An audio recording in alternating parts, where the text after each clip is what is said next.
Good afternoon, everybody. This is Speaker Insight. Welcome. My name is Helena. And I'm Kelly.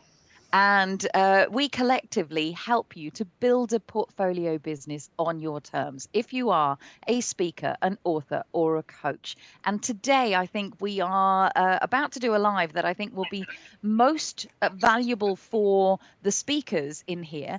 And that's not to say that if you're an author or a coach, you won't pick up a little tip or trick or two from the wonderful Neil Fellows. So, whilst you are all arriving, and I can see that some of you are saying hello already, whilst you're all arriving, we're going to do a little bit of buzz in your business. So please do tell us, for those of you who've never done buzz in your business, what's that all about? What's happening in your business? What are you excited about? What's coming up? What have you just done that you want to celebrate? What is intriguing or interesting about you in your business at the moment? That's what we'd love to know.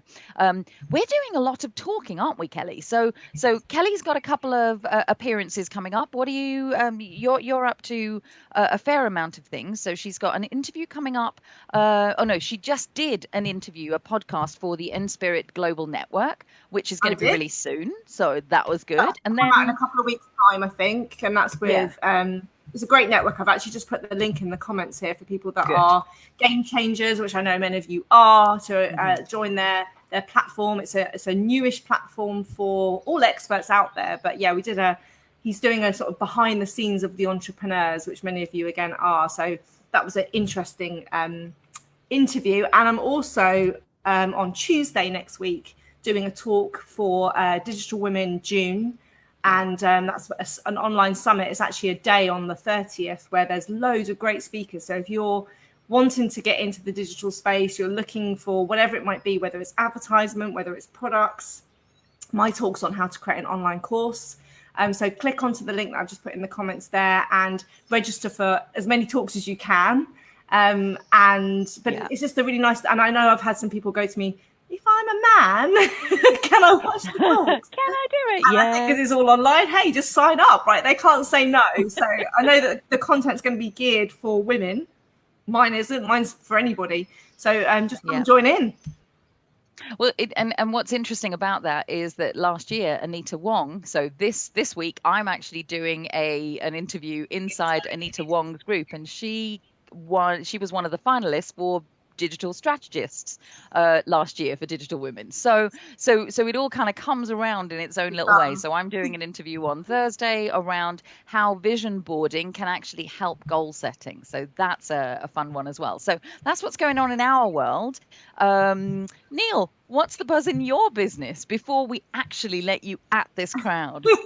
Hey, thank you. Well, first of all, thanks for letting me come on today and be here as well.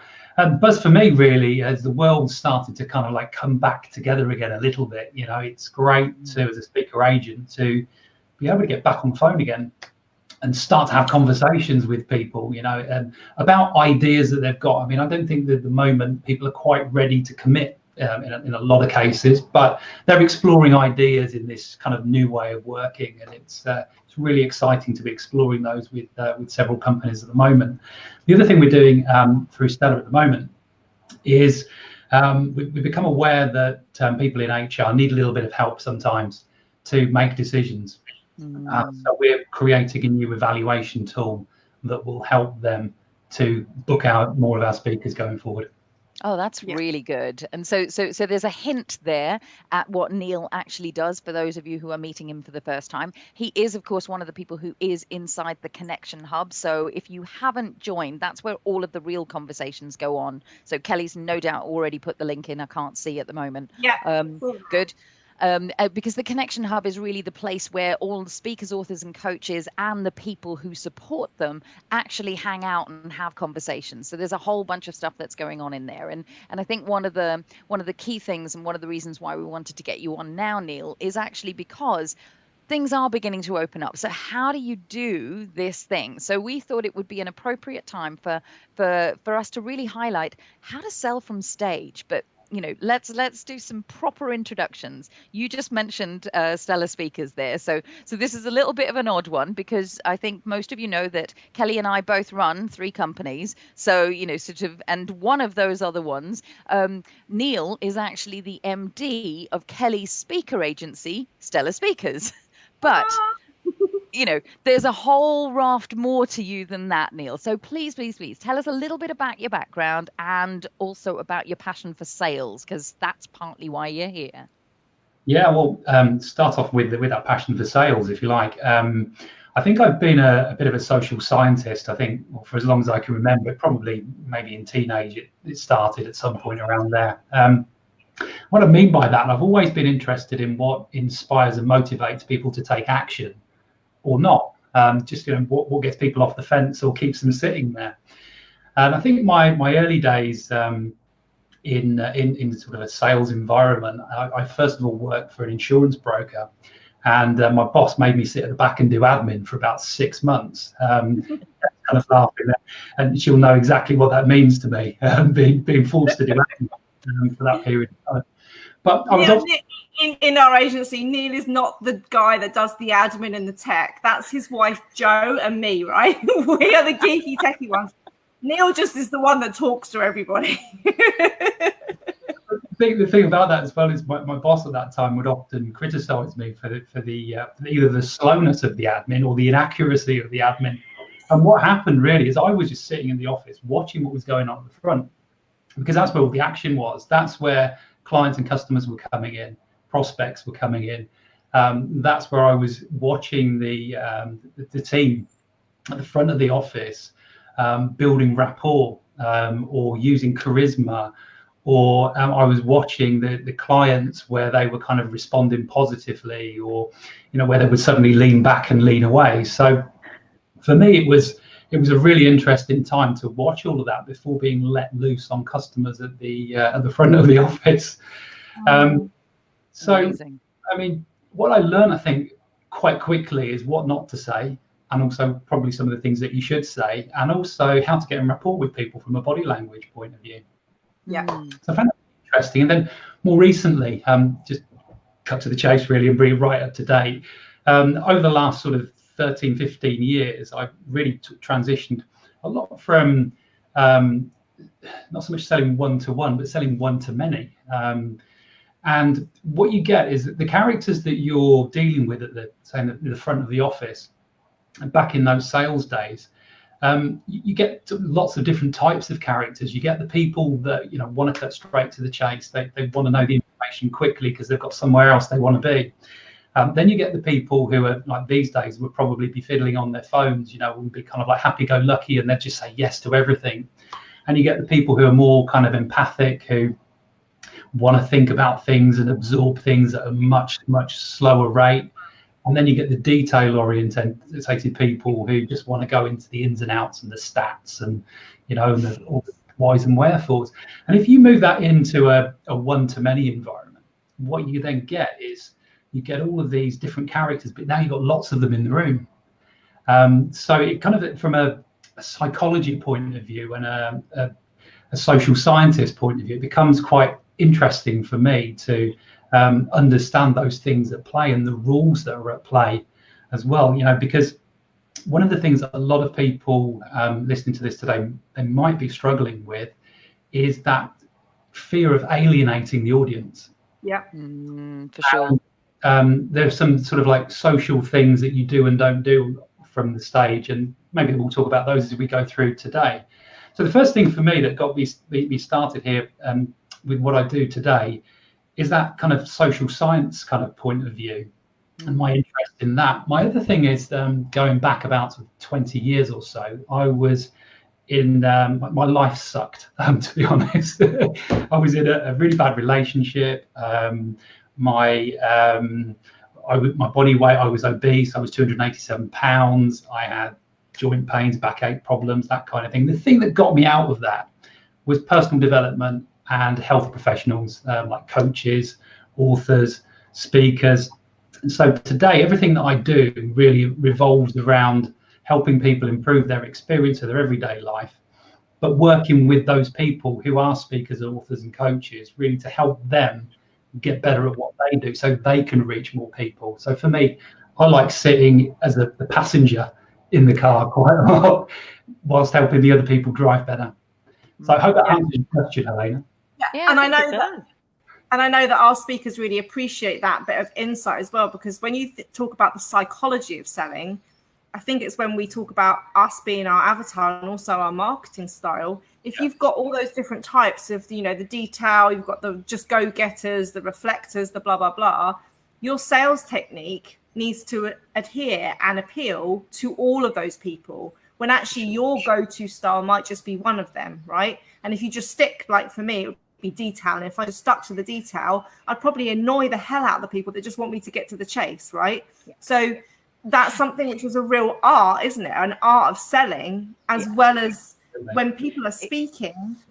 And this is really the difference in our agency, because we have professional speakers who we call our stellar speakers, who charge 10 to 40k a keynote, and then we have our rising stars who probably only charge between 1 to 2k a keynote, but they're amplifying their work by speaking on stage and selling their book, their programs, and everything else. But the art of selling is so much different to the art of just speaking. And when you combine the power, it's amazing. But there's things that, as you say, there's etiquette, there's training, there's so much thought and preparation that needs to go into something that it just makes my skin crawl when I hear people go, yeah, I'm just going to get on the stage and wing it. No. There is a massive amount of psychology at play when you're selling from the stage. It's even just speaking from the stage, but when you're selling from the stage, there's so much more. Yeah. And this is the thing. We said this on the promo, that the business model around speaking is changing, right? And it has done over the last 10 years. When you think of a professional speaker, traditionally, you think of that person who has really honed their craft. They've gone through training. They understand everything from voice projection, body language, the art of storytelling, all of that stuff. And that's why they've earned the right to get paid for their keynote presentations, because there is a real art in there, and they're obviously giving them value. Then what we've seen come up as the internet's increased, as shared stages have increased, as the entrepreneurial world has increased, we've seen people use the facility of speaking to market their product, right? Whether that's on podcasts, summits, speaker stages, and they don't necessarily get paid for the engagement and the exchange of the speaking. What they get paid for at the end is the product or service that they're selling. And so what I would really love to know from you, Neil, or help our viewers know, because I know it, but what's the real difference of the structure of a presentation that the people that want to sell from stage, how does their keynote, how does their presentation need to change, and what are the sort of the structure of the presentation to help them do that? Yeah, sure. So obviously when someone's paying 5, 10, up to 40k for a keynote, they're going to give you a brief, and that brief really gives you a destination point to take your keynote towards. When you're selling from the stage, you've still got that same, you've got a destination point, which is actually the sale. So that really for me is the logical difference between your keynote and you're selling from the stage. I think a lot of the structure though can actually be very similar, because when you come on stage, you're going to be introducing yourself, your topic. You're going to make sure the audience is warmed up around that topic. You're going to make sure they know where you're going. You're going to talk about your credibility, so they know they're in the right place, listening to the right person. And then you're going to unpack your content. So from that point of view, they're very, very similar. They can be very, very similar. The big difference, though, really is, as I say, is in that destination point. It's when you're selling from the stage, you've obviously got to make sure that you're making a very clear offer.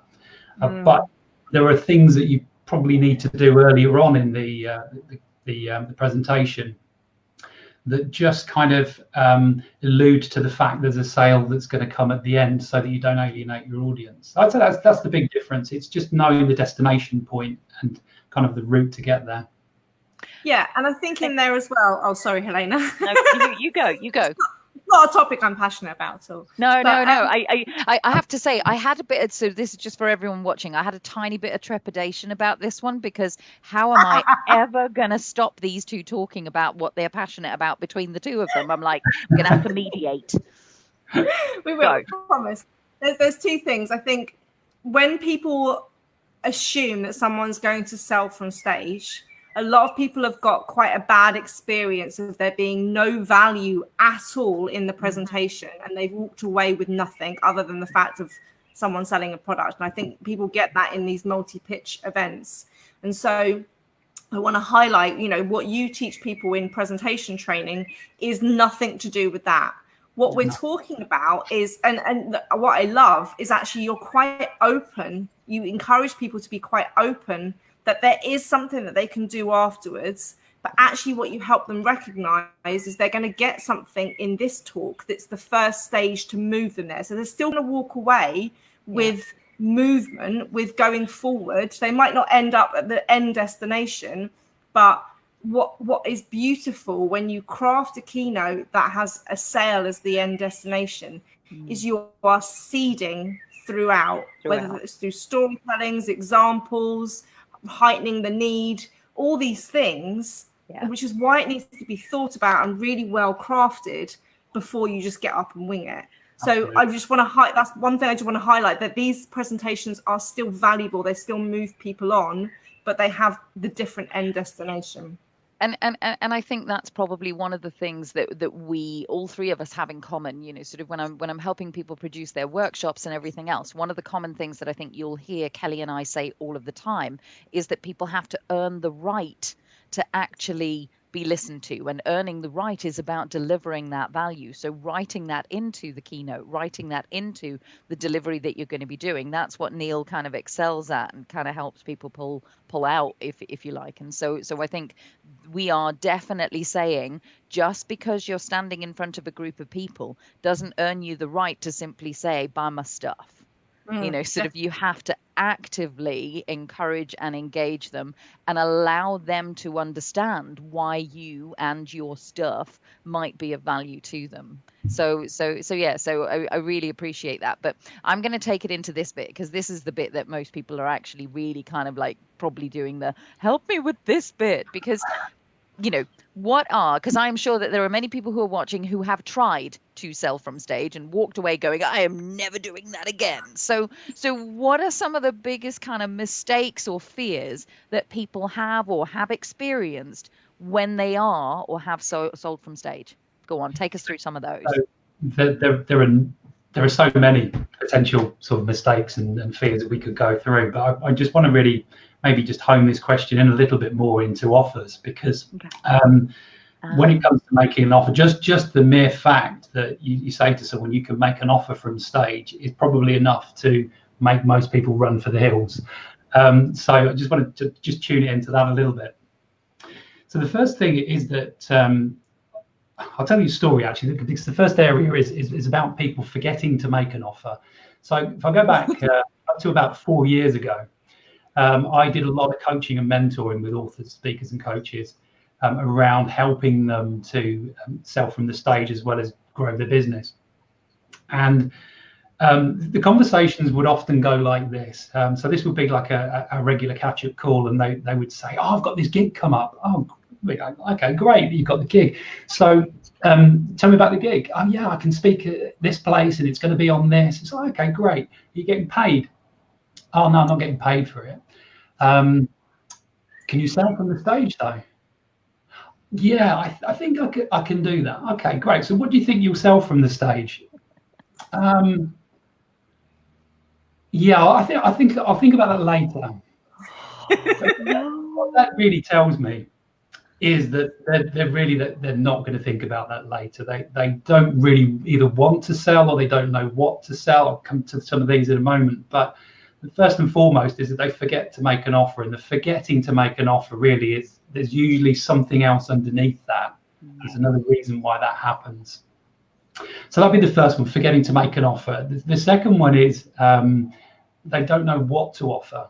So this can often be people who are new in business or new in speaking, and often they might be looking at what somebody else does. They might be looking at what they're selling from the stage, and they're selling into a membership program or something else, and they see that maybe they think that they need to build those kind of things. Well, you don't necessarily need to build those things first and foremost. You can actually go out, if you're a coach, go out and sell coaching. That's you can create a very easy package that you could sell from the stage. Just in probably 5 or 10 minutes with you guys, you would be able to help people to put that together. You would just see the way that it could be done. So there's no reason not to really kind of make an offer. There's no reason to not know what to offer. Like I say, because you've got that coaching package you could do. You don't need to go build membership programs initially. I mean, the thing is, and Kelly might have kittens when I say this as well, you could actually pre-sell the program. You could actually go on stage and actually sell something you've not even made yet. Well, I know we've currently got Andrea watching, right?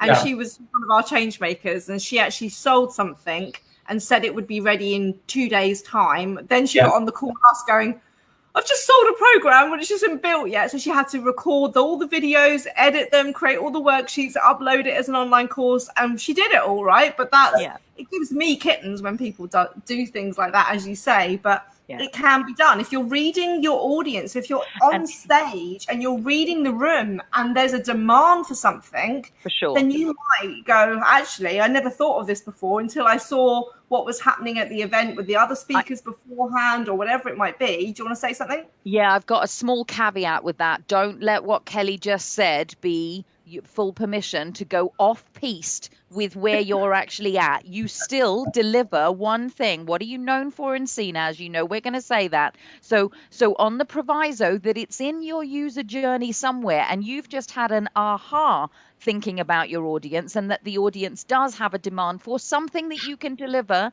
that isn't something that is entirely odd for you to deliver. So that's my caveat on what Kelly's saying. We have seen that, right? Don't try and then make a price up and a name of thing as you're in the middle of the keynote. Just say, come and see me at the back of the room, get their email addresses and build a database of people that want that, and then go away with your team and build it and then contact them afterwards.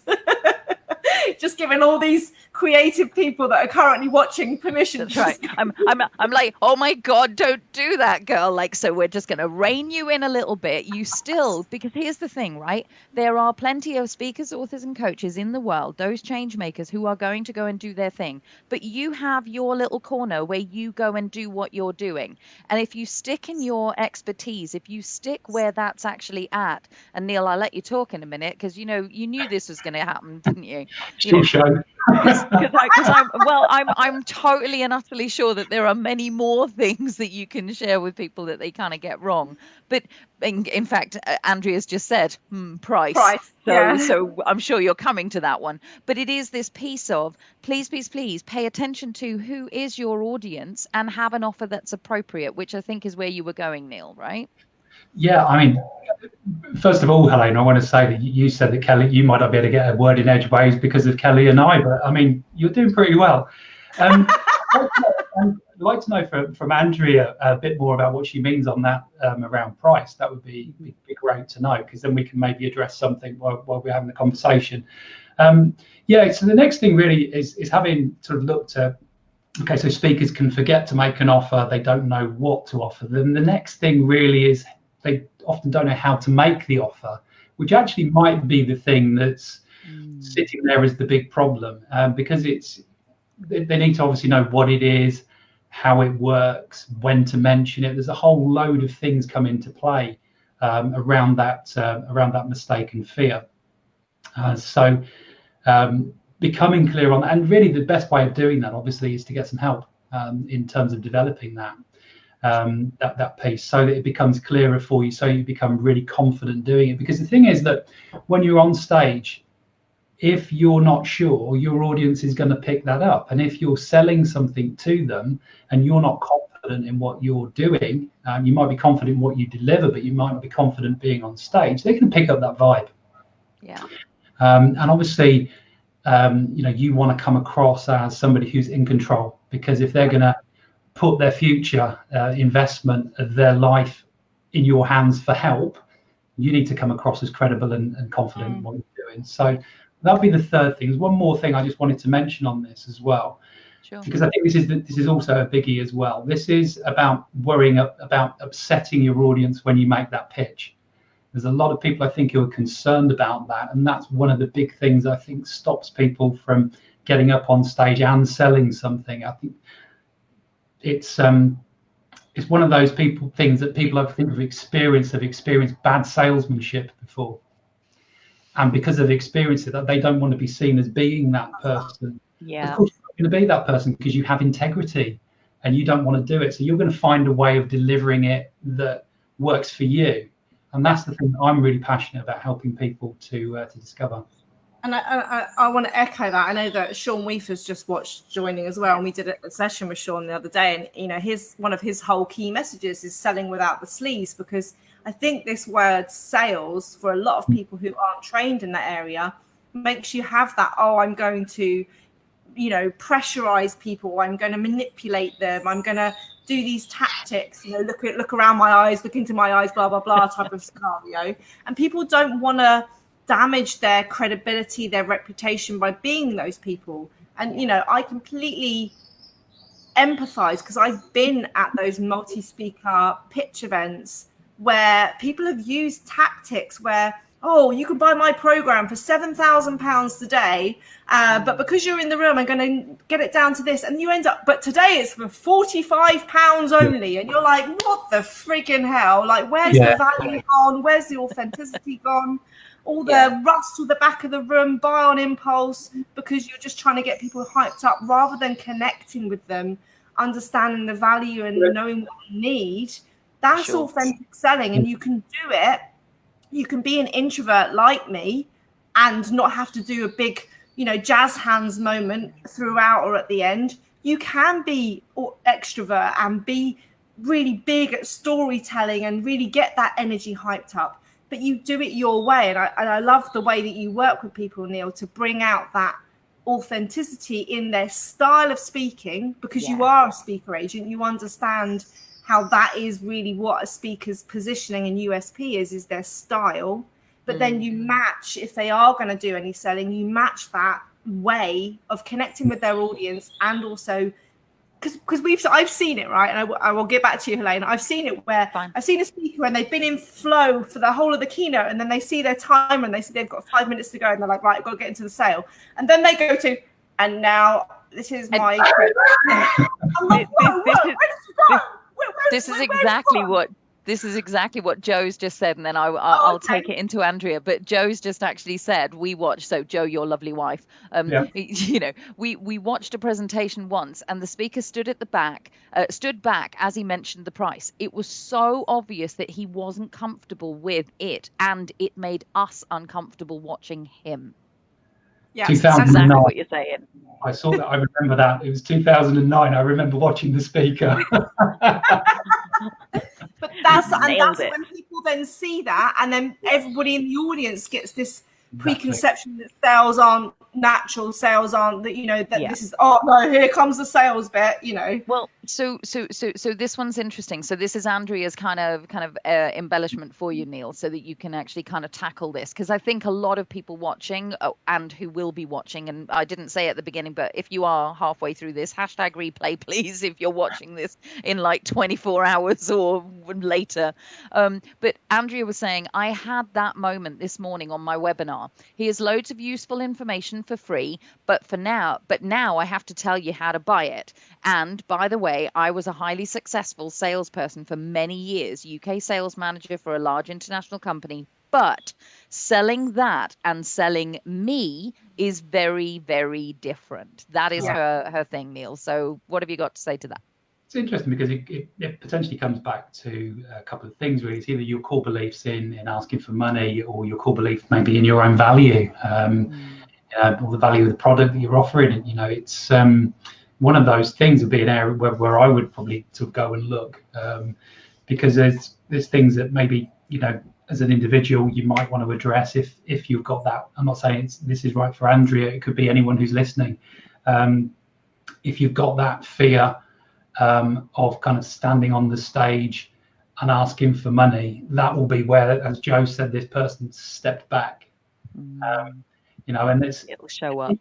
Even if you're feeling it a little bit in yourself, it's like, oh, I'm not comfortable doing this. You've got to just remember, just step forward, just breathe, you know, and just ask for the order in the same way that you would ask someone to pass you the salt when you're sitting down for dinner. Yeah, beautiful. It's just a very kind of like simple way of just being able to get over that sometimes. And, you know, we could go into the psychology of it and we could unpick it and we could coach it, but actually sometimes if you just do it, you can get over that. I am going to say this little piece, you know, sort of just because the coach in me is absolutely saying this. I think people, speakers, authors, and coaches, whenever they are making an offer, forget that they are not selling themselves. And I mean that in the purest sense. You are selling a product that has come from you and through you. You are selling a specific solution to a problem that the people in the audience have. It is not actually you that they are buying. They are buying the solution to the problem that they've just realized they have, because you've done a really good job speaking to them for the last 40 minutes, explaining to them what the problem is and what you actually are doing. So I think a lot of people do, you know, and I'll say this again, you know, I say this all the time. There is you and there is your business. And in this instance, I'm going to say there is you and there is your product. And you are an ambassador for your product. And the product has come from you, but is not you. So I am just, hopefully that might help some people. Just add to that, Helena, and just going back to, sorry, Kelly. Let me say this while I've got it on my mind, and then I'll let you jump in. Just going back to the point I was making about speakers forgetting to make an offer and then thinking of, they say they're going to think about it later. If you change that around and you reverse engineer this whole thing, because this is one of the things that I really encourage people I'm working with to do, reverse engineer it, start with the end in mind, know what it is you're going to offer people at the end, and start from that place, because now it's not about the content that you're thinking that you want to deliver and you're passionate about. Now it's actually thinking about the individual people that are going to be sitting in your audience and thinking about what do they need for their transformation, what's going to really help them. Because now what you're doing is you're not just giving them, you're giving them a presentation and you're saying, look, here's where you are right now. Here's something that's helpful for you and can move you forward today, but here's something that can serve you longer term if you want that. So your offer now becomes that thing that can serve them for longer, and therefore it becomes really, really valuable. When you look at it like that, it becomes a disservice not to actually offer something. Yeah. And that was going to be my point, right? When people feel, one of the things that they don't want to do, you know, public speaking or selling, two of the things that are up there on, like, you know, the most fearful things in life, is the rejection. And so if you look at what Helena said, is that you aren't your business, you're the ambassador. If you look at what Neil's saying, is that actually you are in service, not selling. And when you know your avatar and you've done that research and you know what the main problems and concerns are in the room, then you can be there as a beacon of light for these people and serving them, problem solving what they've got, which is really what selling is about when it's done in its most natural form. And then for when you know, the other thing is, if people aren't, you know, buying, or to overcome that fear, is to handle those objections that they're going to have in the room, because your avatar in the audience are going to be at different stages of the buying process. Some of them are going to need to be educated on why they have it. Some of people are going to be ready to buy, but the time or the money or whatever the scenario around them might not be right. And some people are hot to trot, right? So you're going to have a whole range of that spectrum. And so it's really important when you craft the keynote to actually manage some of the known objections that you get in the keynote, so that you can help them make that decision further on. So when if they aren't any of these things and you haven't covered those objections handily, then the main bit is to have some form, and I don't want to tread on your toes, Neil, some form of having that conversation with them after the keynote. Because a lot of the work is going to be done in the follow-up. You're going to get the people that are hot to trot, or maybe you've handled their objections in that room and they're going to sell. But what about the people that just, you blew their mind that this was even an option and they've just had to sit there and understand this new education? Then you're going to have some form in there of capturing their data, having some follow-up stuff with them so that more sales can be done post the keynote. Yeah. Yeah. I've got some comments coming in. I haven't been looking at them because I've been listening to you. So Andrea was saying, is just saying, I'd love an objection. It's the tumbleweed. Yeah. So I was actually saying that usually it's an internal objection, isn't it? Right. So, but Neil, I'm sure you've probably got some tips to help people. Potentially it's an internal objection. The other thing I would think about is sometimes it's information overload. And it's a lot of speakers, they're passionate about their topic. They want to give a lot. They might have, let's say, 5 or 10 pieces to their framework that they want to unpack all that and give everything to everyone right now so that they can all walk away and their lives change forever. But the reality is you've only got 30, 45 minutes, 60 minutes in front of those people. And there's only so much you can do for them. And there's only so much that they can take in. So it's much better actually to think about it. Is one of my first teachers in terms of speaking said to me that teaching is editing, and you have to be ruthless, right? And if you've got 10 things that you could cover in an hour, don't try and do 10 things, just try and do one. And you asked me about mistakes and fears. You asked me about mistakes and fears earlier, and I could give you maybe 50 of those, but I just said, let's just bring that down to one thing: offers. That's where most people struggle the most. Let's talk about that. So that whole section that I was talking about was just about one thing. It's just about offers.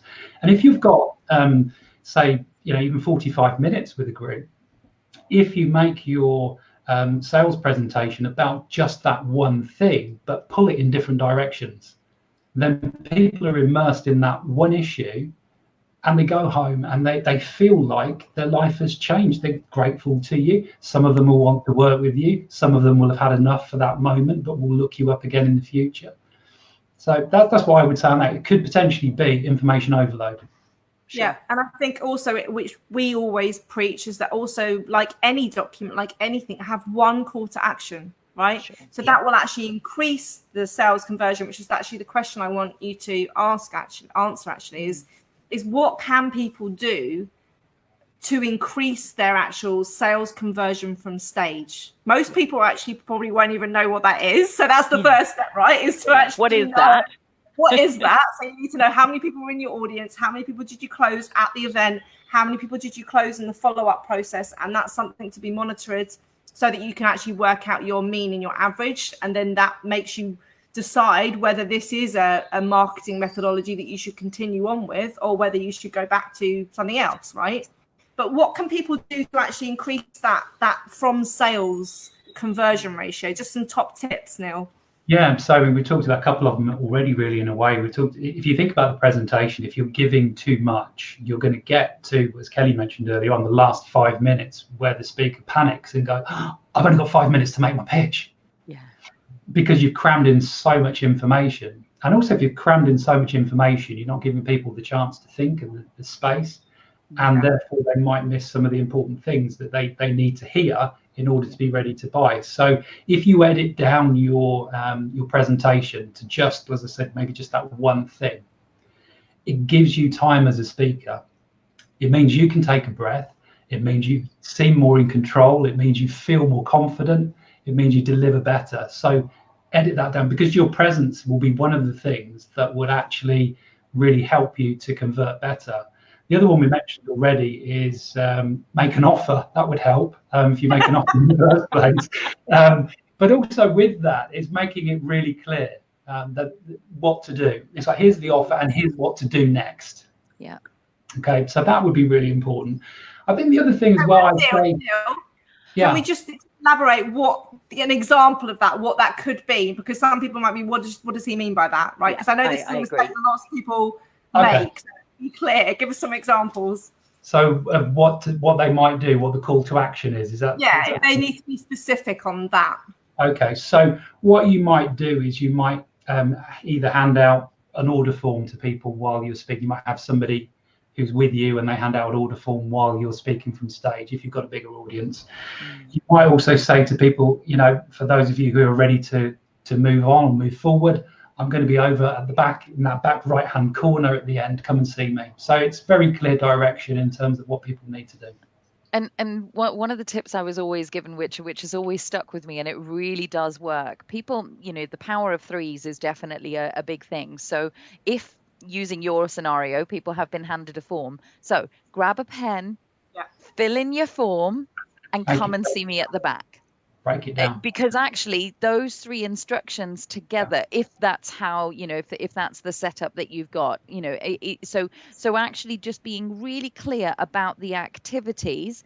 And for me, so this is one of the things I say to everybody, is start with a verb. If you're going to do that kind of tack, start with the verbs. Grab, write, because they're all activities that you want people to do. Because actually 9 times out of 10 people do want to do it, but they are, as you said, maybe still processing the information or that type of thing. And so what that means is that you need to interrupt them with an activity so that they can choose it. And just to add to that as well, so I know I mentioned earlier about the fact of actually getting data and lead generation as well as selling. And what I've seen some people do is try and do both of that at the same time at the end. Yeah. So actually, there's you could use something like text local, for example, where in 5 or 10 minutes within your presentation, you could put up, if you want to learn more about this process, or you want to have this download, or whatever this comparison chart is that I've just spoken about, text this number on the screen with this word. Then they're automatically in your CRM system, and you can have that follow-up process that's set up afterwards. And then when you actually do the call to action to fill in that order form that Neil was talking about, or to, go and see him at the back, they're not trying to do too many things at once and lose one or the other. So it's don't feel, and I think a lot of people always leave that call to action right to the end. And in anything, in webinars, in selling, you can talk about the product throughout. That's right. It actually really helps bring context. Yeah. So I do just want to say this.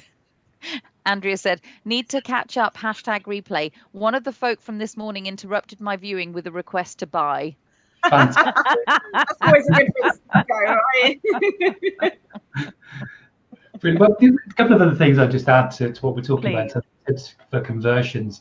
And you like this one, because I know you guys like talking about avatars, is make sure you're talking to the right audience. Yes. And that'll make a huge difference right there. If you make sure you're, the WY might be good for practice, but they may not be the right group to buy from you. So you need to make sure that you're in front of the right group. So that would be another tip. And the other thing I think to think about is as well, it's the price point and the context. It's if somebody is seeing you speak and they've entered the room, or they come into the webinar and it's free, then what you choose to sell or what you choose to do with them might be different, as opposed to if they've spent £1,000 to be in the room. And the other thing with the context is how long do you have in front of them? You have just 30 minutes or 60 minutes. Have you got a day? Because that time with you grows their confidence in you. Yeah. But then really, is it a warm or cold lead that's sitting in front of you? So, so I would say that, let's say somebody's come into a room or come onto a webinar and it's free and you don't know them, well, then probably that might be a good time to do lead generation or a very small sale, something that's very easy for them to say yes to. If they know you, then you can go to a higher price. Yeah, I think a lot of people find that when they do like online summits or webinars, and they're trying to sell a 5-10 grand program to a completely cold market from a half an hour or 40-minute webinar, where they might think, okay, I'm going to try this person out for a sub £200 product maybe, because most people that's okay. They're willing to take that risk of the exchange, but most people aren't going to spend 10k or 5k on someone they've never met before on a half an hour presentation. So we talk about this a lot, about the whole user journey, having a portfolio business and allowing you to have different products at different price ranges and the different stages of that person's journey. So as Helena said, you earn the right at each stage. But I think what's really important as well, and I'm sure you agree with this, Neil, is that conversion ratios will increase significantly when you demonstrate proof. For sure. Right? Yeah. When you have something in there that demonstrates the results, the ROI, the physical thing that the avatar in the room is looking for, rather than just promising this, if you can prove how you've done it for other people, then please include that in your presentation. It doesn't have to be at the end. This is what we're saying. Yeah. You could tell that story of Joe Blogs. It's a quick little thing people can take away from this if that they want to take this and use it in their next presentation would be actually as you're telling the whole kind of story and you're building up the narrative of the presentation.